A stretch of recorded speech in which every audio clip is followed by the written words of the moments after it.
الحمد للہ وحدہ والصلاة والسلام علی من لا نبی بعدہ اما بعد فاعوذ باللہ من الشیطان الرجیم بسم اللہ الرحمن الرحیم ایاک نعبد و ایاک نستعین وقال النبی صلی اللہ علیہ وسلم لا یؤمن احدکم حتی یکون ہواہ تبعا لما جئت بہ او کما قال علیہ الصلاۃ والسلام صدق اللہ مولانا العظیم وصدق رسولہ النبی الکریم۔ محترم دوستو اور بزرگوں، اللہ تبارک و تعالیٰ کا بے انتہا فضل و کرم ہے کہ اللہ تعالیٰ نے ہم سب کو اسلام کی دولت سے نوازا ہے۔ اللہ تعالیٰ کی طرف سے ہمارے اوپر نعمتیں بارش کی طرح ہمیشہ برستی رہتی ہے۔ ان سب نعمتوں میں سب سے بڑی نعمت یہ اسلام کی نعمت ہے، اسلام کی دولت ہے جو اللہ تعالیٰ نے ہمیں عطا فرمائی ہے۔ اسی کے اوپر دنیا اور آخرت کی کامیابی کا مدار ہے۔ دنیا میں انسان چاہے کتنے ہی نیک بھلے انسانیت بلکہ اللہ تعالیٰ کی مخلوق کے جو ہے فائدہ رسانی کے جو ہے نفع رسانی کے کام کرے، کتنے ہی زیادہ اس کا ہر کام اچھا ہو، لیکن اگر ایمان کے ساتھ نہیں گیا ہے تو آخرت میں اس کے ان نیک کاموں کا کوئی بدلہ نہیں ہے۔ جو لوگ دین کے ساتھ منسلک نہیں ہے، اسلام کی دولت سے اللہ تعالیٰ نے جن کو محروم رکھا ہے، وہ بھی اگر نیک کام کرتے ہیں اللہ بدلہ تو ضرور دیتا ہے، لیکن چونکہ آخرت ان کے لیے نہیں ہے ایمان نہ ہونے کی وجہ سے، تو اللہ تعالیٰ ان کو دنیا ہی کے اندر بدلہ دے دیتا ہے۔ اللہ تعالیٰ کسی کے بھی نیک کام کو ضائع نہیں فرماتے، کوئی بھی ہو، لیکن مسلمان جو نیک کام کرتا ہے اللہ تعالیٰ دنیا میں بھی اس کو اس کا بدل عطا فرماتے ہیں، اور نیکی کا بدل اگر اخلاص کے ساتھ نیکی کی ہے تو آخرت کے اندر پہاڑوں کی شکل کے اندر اس کو ثواب دیا جائے گا۔ ہماری کامیابی کا مدار یہی ہے۔ آدمی کتنی نیک کام لے کر کے جائے لیکن ایمان نہ ہو، اس کے لیے جنت نہیں ہے۔ اللہ تعالیٰ نے جنت کو مومنوں کے لیے بنایا ہے، اپنے ماننے والوں کے لیے بنایا ہے۔ تو محترم دوست اور بزرگوں، یہ اسلام کی دولت، ایمان کی دولت جو اللہ تعالیٰ نے ہمیں عطا فرمائی ہے، وہ بہت بڑی نعمت ہے۔ اللہ کی تمام نعمتوں میں سب سے بڑی نعمت یہی ہے۔ آدمی پوری زندگی نمازیں پڑھتا رہا، روزے رکھتا رہا، دوسرے نیک کام کرتا رہا، لیکن کبھی کسی بدعمالی کی وجہ سے، کسی گناہ کی نحوست کی وجہ سے آخری وقت کے اندر اگر ایمان چھین لیا گیا تو یہ ساری کی ساری ہماری عبادتیں یہاں کے دھری کے دھری رہ جائیں گی۔ تو یہ ایمان کی دولت بہت بڑی دولت ہے جس کے ساتھ اللہ تعالیٰ نے ہمیں متصف فرمایا۔ اس پر ہم اللہ تعالیٰ کا جتنا بھی شکریہ ادا کرے کم ہے کہ ہم کو اللہ تعالیٰ نے مسلمان کے گھر میں پیدا کیا اور بچپن ہی سے پیدائش ہی سے لے کر کے ہم اسلام کے ساتھ متصف ہیں. بس یہ اللہ کا شکر ہے. اللہ ہمیں اس کی صحیح جو ہے قدر دانی نصیب فرمائے. تو اسلام کے معنی جو ہیں اپنے آپ کو اللہ کے حکم کے آگے جھکا دینا. میں نے جو آپ کے سامنے مختصر سی آیت پڑھی سورہ فاتحہ کی، ایاک نعبد، ہم تیری ہی عبادت کرتے ہیں. اب عبادت کے معنی ہم لوگ یہ سمجھتے ہیں کہ نماز پڑھنا، روزے رکھنا ہے نا، زکوٰۃ دینا، حج کرنا، بس یہی عبادت ہے. نہیں، عبادت اپنے اندر بہت زیادہ وسیع مفہوم کو لیے ہوئے کہ عبادت کے معنی آدمی کا اپنے آپ کو اللہ کے حکم کے سامنے جھکا دینا، چاہے اس کے لیے ہمیں کتنی ہی قربانی دینا پڑے، چاہے ماحول سازگار ہو یا نہ ہو، چاہے کتنی بھی رکاوٹیں ہوں، اللہ کے حکم کو پورا کرنے کے اندر اللہ کے نبی صلی اللہ علیہ وسلم جو لائے طریقہ اس کو پورا کرنے کے اندر، تو چاہے ہمیں اس کے لیے کتنی ہی قربانیاں دینی پڑے، جان کی، مال کی، عزت و آبرو کی، ہر حال میں آدمی جو ہے اللہ کے حکم کے آگے اپنے آپ کو جھکائے ہوئے رکھے. ایک صحابی رضی اللہ تعالیٰ عنہ مسلمان ہوئے. ابتدا کے اندر اب گھر کے اندر ایک آدمی مسلمان ہوا، دوسرے کافر ہیں. لڑکا مسلمان ہے، ماں باپ کافر ہیں. کبھی باپ مسلمان ہوا، بیوی جو ہے کافر ہے، لڑکے کافر ہیں. اس طریقے سے ایک ہی گھر کے اندر الگ الگ دین کے اس طرح لوگ ہوتے تھے. تو ایک صحابی رضی اللہ تعالیٰ عنہ مسلمان ہوئے. اب ان کی ماں کافرہ تھی. انہوں نے کھانا پینا چھوڑ دیا کہ جب تک اللہ کے نبی صلی اللہ علیہ وسلم کا ساتھ نہیں چھوڑے گا اور دین اسلام سے روگردانی نہیں کرے گا، اسلام کو نہیں چھوڑ دے گا، وہاں تک میں کھانا پینا نہیں چھوڑوں گی. صحابی پریشان ہو گئے. ماں تھی ایک طرف، اب وہ بالکل یعنی کئی دن ہو گئے کھانا پینا سب کچھ اس نے چھوڑ دیا. اللہ کے نبی صلی اللہ علیہ وسلم کی خدمت اقدس میں تشریف لائے کہ یا رسول اللہ یہ حالت ہے کہ اللہ تعالیٰ نے ماں باپ کے ساتھ حسن سلوک کرنے کا حکم دیا ہے کہ چاہے ماں باپ کافر ہی کیوں نہ ہو لیکن ان کے ساتھ حسن سلوک کیا جائے، اچھا برتاؤ کیا جائے. اب میری ماں کی یہ حالت ہے، اس نے کھانا پینا سب کچھ چھوڑ دیا. وہ کہتے ہیں کہ جب تک محمد صلی اللہ علیہ وسلم کا ساتھ نہیں چھوڑے گی، ایمان سے جو ہے دستبردار تو نہیں ہو جائے گا، وہاں تک میں کھانا پینا نہیں کھاؤں گی. اللہ کے نبی صلی اللہ علیہ وسلم خاموش رہے.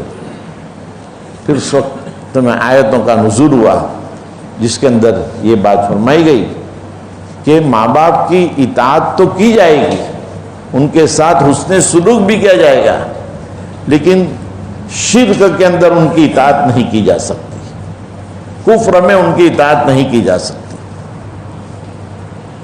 اور اللہ کے نبی صلی اللہ علیہ وسلم نے عام قانون فرمایا ہوا کہ لا طاعت للمخلوق فی معصیت الخالق،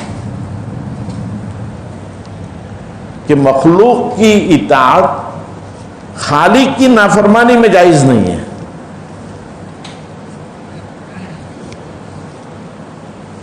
اگر اللہ کے حکم کو بجا لانے میں کبھی ہمارا ماحول مانے ہوا، کبھی کوئی رشتہ مانے ہوا، کبھی دوسرے لوازمات جو ہیں وہ ہمارے لیے مانے ہوئے، تو ہمارے لیے جائز نہیں ہے کہ ہم اپنے دوسرے لوازمات یا اپنے ماحول کی وجہ سے یا اپنے ماں باپ کی وجہ سے یا اپنے بیوی بچوں کی وجہ سے ہم شریعت کے حکم کو چھوڑ دے رہے، ماں باپ کو خوش کرنے کے لیے، بیوی بچوں کو خوش کرنے کے لیے، اپنے دوست اور احباب کو خوش کرنے کے لیے اللہ کے حکم کو چھوڑ دے رہے۔ یہ نہیں ہو سکتا۔ تو یہ دین اسلام جو اللہ تعالیٰ نے ہمیں عطا فرمایا، یہ اللہ تعالیٰ کی بہت بڑی نعمت ہے۔ ہمیں چونکہ گھر بیٹھے یہ دین مل گیا ہے، ہمیں کچھ محنتیں مشقتیں نہیں کرنی پڑی، اس کی وجہ سے ہمیں اس کی کوئی قدر نہیں ہے۔ ہمارے سامنے اللہ اور اللہ کے رسول کے احکامات ٹوٹتے رہیں، ہمارے دلوں کے اوپر اس کا اثر تک نہیں ہوتا، ہمیں اس کی قدر نہیں۔ اللہ معاف فرمائے۔ بڑا جو ہے یہ جرم عظیم ہے، اور ہم دنیا کے اندر جو بھگت رہے مختلف قسم کے حالات، یہ ہمارے اعمال ہی کا نتیجہ ہے۔ اگر ہم اللہ کے ساتھ صلح کر لیں تو اللہ کی مخلوق ہمارے تابع ہو جائے گی۔ اگر ہم نے اللہ کے ساتھ جو ہے اس طریقے سے بغاوت اختیار کر لی اور اللہ کی نافرمانیوں کے اندر اپنے وقت اوقات کو گزارا، تو ظاہری بات ہے کہ اللہ کی مخلوق جو ہے وہ ہمارے موافق نہیں ہو سکتی۔ تمام چیزوں کے قلوب اللہ تعالیٰ کے قبضے میں، ہمارے جیسے اعمال اوپر جاتے ہیں اس طریقے سے اوپر سے فیصلے ہوتے ہیں۔ ایک روایت میں اعمالکم اموالکم، جیسے تمہارے عمل ہوں گے ویسے ہی اللہ تعالیٰ تمہارے اوپر حکمران مقرر فرماتے ہیں۔ اب ہم خود اپنا محاسبہ کریں، اپنا حساب لے وے، گریبان میں منہ ڈال کر کے دیکھیں، ہم اپنا حساب لے وے کہ ہمارے اعمال کیسے ہیں۔ رات دن ہم اللہ کے احکام، کتنے احکام کو توڑتے ہیں، اللہ کی کن حکموں کے اوپر عمل کرتے ہیں، کتنے حکموں کو ہم چھوڑتے ہیں۔ ہم ذرا غور کریں، سوچیں۔ تو ایسے وقت کے اندر اگر یہ محاسبہ ہم کرتے رہیں گے روزانہ، 2 منٹ 1 منٹ کے لیے رات کو سوتے وقت اگر حساب کر لیا کہ آج مجھ سے کتنے نیک کام ہوئے، کتنے اللہ کی نافرمانی کے، اللہ کے نبی صلی اللہ علیہ وسلم کی نافرمانی کے ہوئے، اگر آدمی حساب کرے نا تو آج نہیں تو کل اللہ تعالیٰ اس کو جو ہے صحیح راستے کے اوپر لے آئے گا، اور اس کو چونکہ حساب کرنے کی صورت میں وہ سوچے گا کہ ہو یہ تو میری اللہ کی نافرمانی، میں اللہ کو کیا جواب دوں گا۔ اب دل کے اوپر اس کا اثر ہوگا۔ ایک دن اگر 10 گنا ہوئے تو دوسرے دن اس میں کمی ہوتی چلی جائے گی۔ یہ سب مجربات ہیں، ہمارے مشائخ کے مجربات ہیں کہ آدمی روزانہ اپنا حساب لے وے تو اللہ تعالیٰ اس کو صحیح راستے کے اوپر لے آتے ہیں۔ دھیرے دھیرے اللہ کی نافرمانیوں کے کام اس سے نکل جاتے ہیں، اللہ کی طاعت کی طرف آدمی ہوا چلا آتا ہے۔ تو محترم دوستو بزرگوں، یہ ہمارا دین جس کے اوپر ہم کسی حالت میں کسی کے ساتھ سمجھوتا نہیں کر سکتے، چونکہ یہی ہماری سب سے جو ہے قیمتی پونجی ہے۔ یہ اگر یہ دین ہمارے پاس نہیں رہے گا تو دنیا اور آخرت کا خسارہ ہو جائے گا، ہمیشہ ہمیشہ کی ناکامی۔ یہ اس کے بارے کے اندر کبھی کسی کے ساتھ بھی سمجھوتا نہیں ہو سکتا۔ اللہ کے نبی صلی اللہ علیہ وسلم کے پاس کفار آئے تھے سمجھوتا کرنے کے لیے کہ ہم تمہارے معبود کی عبادت کریں، تم ہمارے معبود کی عبادت کرو۔ قل یا ایھا الکافرون کے اندر یہی بات تو فرمائی، لا اعبد ما تعبدون ولا انتم عابدون ما اعبد، نہ میں تمہارے معبودوں کی عبادت کر سکتا ہوں نہ تم میرے معبودوں کی عبادت کر سکتے ہو، لکم دینکم ولی دین، صاف بات ہے۔ اگر تم یہاں پر سیدھے راستے پر نہیں آتے ہو تو تمہیں تمہارا دین مبارک ہو، ہم ہمارے دین کے بارے میں تمہارے ساتھ کوئی سمجھوتا نہیں کر سکتے۔ تو اپنے دین کو بڑے مضبوطی کے ساتھ پکڑنا چاہیے، دین کے اوپر استقامت، چاہے کیسے بھی حالات آئے، لیکن یہ دین جو ہے ہمارے اندر ذرہ برابر بھی اس کے بارے میں لچک نہ آئے، اس طور پر ہمیں اپنے آپ کو بنانا ہے۔ مختلف قسم کے حالات آئیں گے، امتحان کی بھٹی کے اندر ہم چل رہے ہیں۔ ابھی دنیا کو اللہ تعالیٰ نے دارالامتحان بنایا ہے، مختلف قسم کی آزمائش آئے گی ہمارے اوپر۔ اب ایسے وقت میں ہمیں مضبوطی کے ساتھ دین کو پکڑنا ہے، اس بارے میں ہم کسی حالت میں کسی کے ساتھ سمجھوتا نہیں کر سکتے۔ یہ پکا ایمان، ہمارے اندر مضبوط ایمان ہونا چاہیے، چاہے کیسے بھی حالات آئے۔ صحابہ کرام کے سامنے ایک مرتبہ حضرت دیکھیں مصعب رضی اللہ تعالیٰ عنہ کو آخری وقت ہے، ان کو سلی کے اوپر دیا جانا ہے، ان کے قید کے اندر ہے۔ اب ان کی بالکل آخری وقت ہے، لیکن اس وقت میں ابو جہل نے کہا تھا کہ اگر ہم تمہیں چھوڑ دے وے، بس تم اتنا کہہ دو، یعنی اللہ کے نبی صلی اللہ علیہ وسلم تمہاری جگہ کے اوپر ہوتے، اور جو ہے آج ان کی وہ حالت جو تمہاری ہے کہ ہم آپ کو نعوذ باللہ پھانسی دے دیتے۔ تو انہوں نے کیا جواب دیا؟ ایک تاریخی جواب کہ ہم اللہ کے نبی صلی اللہ علیہ وسلم جہاں کہیں بھی ہوں، آپ کو ایک کانٹا بھی چوبے اور میں اپنے گھر کے اندر آرام سے ہو، یہ مجھ سے برداشت نہیں ہو سکتا۔ آخری وقت ہے۔ ابو جہل، یہ ابو سفیان جانتے تھے، اس وقت مسلمان نہیں ہوئے تھے، کہ یعنی آپ کے اوپر تو کبھی قابو ظاہر میں تو پایا نہیں جا سکتا، صرف زبان سے کہلوانا تھا۔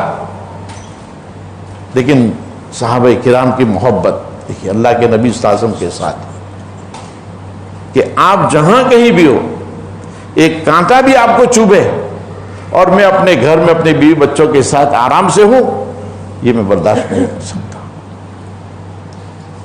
تو محترم دوست اور بزرگوں، ہم رات دن اللہ کی نافرمانی کر کے اللہ کے نبی صلی اللہ علیہ وسلم کے طریقوں کو چھوڑ کر کتنی تکلیف ہم آپ کو پہنچا رہے ہیں۔ کبھی ہم نے سوچا ہم آپ کے سامنے کیا جواب دیں گے؟ مرنا ہے، مرنے کے بعد آپ کے سامنے جانا ہے،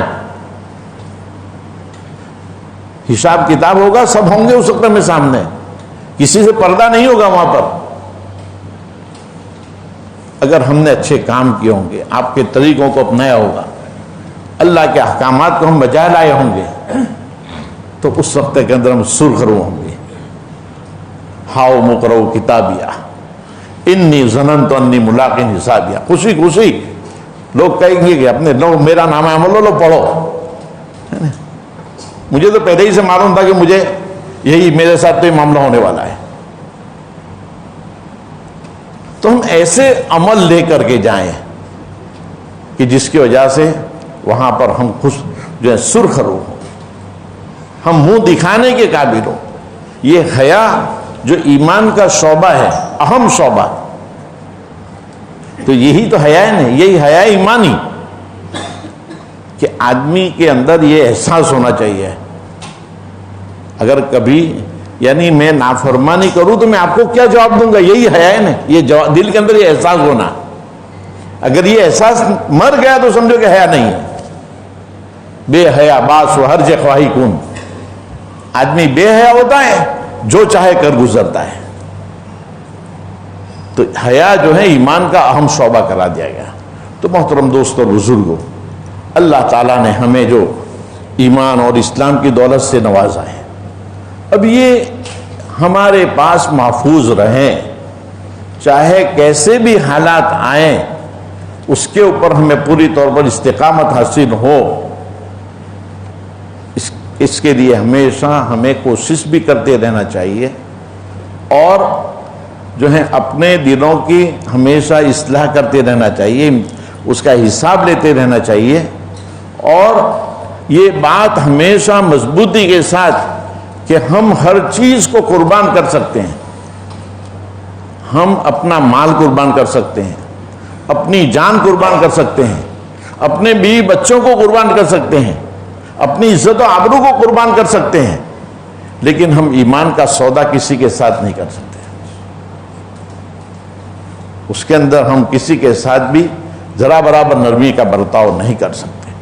یہ سامان سول کوڈ کے ذریعے سے جو یعنی لا کمیشن کی جانب سے یہ رائے مانگی جا رہی ہے، ایک بہت بڑا یہ ہمارے لیے فتنہ ہے، بڑی آزمائش کی چیز ہے۔ اصل یعنی اگرچہ ہمارے سامنے بار بار الگ الگ لوگ الگ الگ باتیں کرتے ہیں کہ یہ صرف مسلمانوں کا مسئلہ تھوڑا ہے، یہ تو یعنی ہندوستان کے اندر کتنی قومیں رہتی ہیں، ہر ایک اپنے اپنے آئینی قوانین کے اندر آزاد ہے، اور ایک ساتھ یعنی ایک ہی قانون کے ماتحت چلنا بہت ہی مشکل ہے۔ لیکن اصل بات یہ ہے کہ ان کا منشا یہ دوسری قومیں نہیں ہے، ٹارگٹ جو ہے مسلمان ہے۔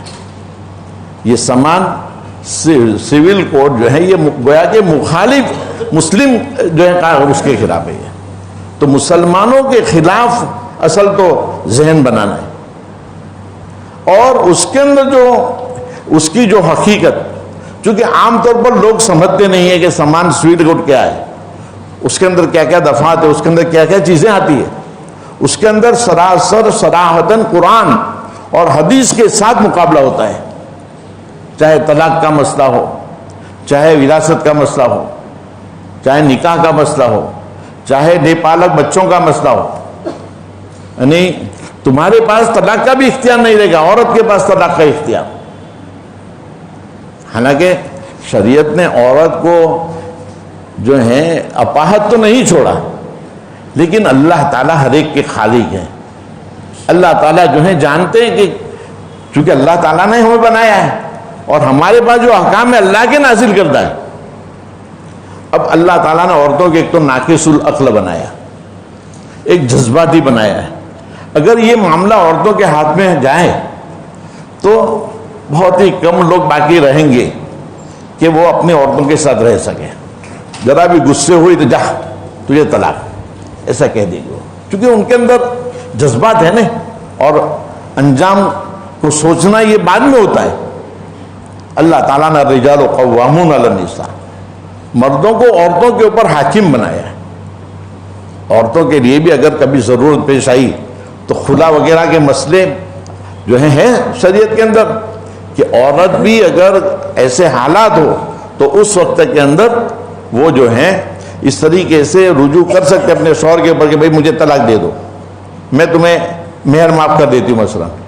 تو برابر خلا وغیرہ کے مسئلے جو ہیں، تو عورتوں کو اپاہت تو نہیں چھوڑا، ان کو بھی کچھ نہ کچھ اختیارات دیے، لیکن اللہ تعالیٰ ہمارے پیدا کرنے والے ہیں، احکامات نازل کرنے والے اللہ تعالیٰ ہیں۔ یہ ہماری شریعت، یہ ہماری خود کی بنائی ہوئی شریعت تو نہیں ہے، یہ تو اللہ کی طرف سے وحی نازل ہوئی، اور اس طریقے سے اللہ کے نبی صلی اللہ علیہ وسلم نے یہ احکام ہمیں پہنچائے۔ وہی چاہے متلو ہو جس کو ہم قرآن کہتے ہیں، وہی چاہے غیر متلو ہو جس کو ہم احادیث کہتے ہیں، لیکن ہے تو وہ بھی وہی، اور آپ جو بولتے ہیں وہ سب وہی ہوتی ہے۔ وَمَا يَنْطِقُ عَنِ الْهَوَىٰ إِنْ هُوَ إِلَّا وَحْيٌ يُوحَىٰ، کہ آپ جو کچھ بھی بولتے ہیں وہ وہی ہوتی ہے، اپنے خواہشات سے کوئی چیز نہیں بولتے۔ تو محترم دوست اور بزرگوں، یہ ایک بہت بڑی آزمائش ہے ہمارے سامنے۔ ابھی جو مسلم پرسنل لا بورڈ نے ایک لنک جاری کی ہے، اور اس کے ذریعے سے چونکہ یہ لا کمیشن نے ہم سے رائے مانگی ہے، اب رائے دینا یہ ہمارا حق ہو گیا۔ اگر ہم رائے نہیں دیتے ہیں اور ایک طرفی رائے اگر زیادہ ہو گئی تو ایسے وقت کے اندر ہم بعد میں بہت پچھتائیں گے، اور ہم لوگ بہت ہی غفلت کے اندر اپنی زندگی گزار رہے ہیں۔ ہم نے جماعتیں بنائی، ہر مسجد کے جماعتیں، کہ جا جا کر کے اس طریقے سے، لیکن لوگوں کو کچھ پتہ ہی نہیں کہ کیا ہو رہا ہے، کیا چیز ہے یہ چیز۔ اس وجہ سے یہ بھی طے ہوا کہ بھئی مسجد کے اندر بھی کچھ کہا جاوے تاکہ لوگ اپنے گھروں کے اندر ماحول بنائے۔ تو محترم دوستو بزرگوں، اللہ تعالیٰ جو ہیں ایسی سخت آزمائشوں کے اندر مسلمانوں کی حفاظت فرمائے، ایمان اور اسلام کے اوپر ہمیں استقامت نصیب فرمائے، دعا بھی کرتے رہیں اور ہمیشہ یہ بات دلوں کے اندر بٹھا دیں کہ ہر چیز ہو سکتی ہے لیکن ہم اسلام کا سودا کسی کے ساتھ نہیں کر سکتے۔ اللہ تعالیٰ عمل کرنے کی توفیق دے۔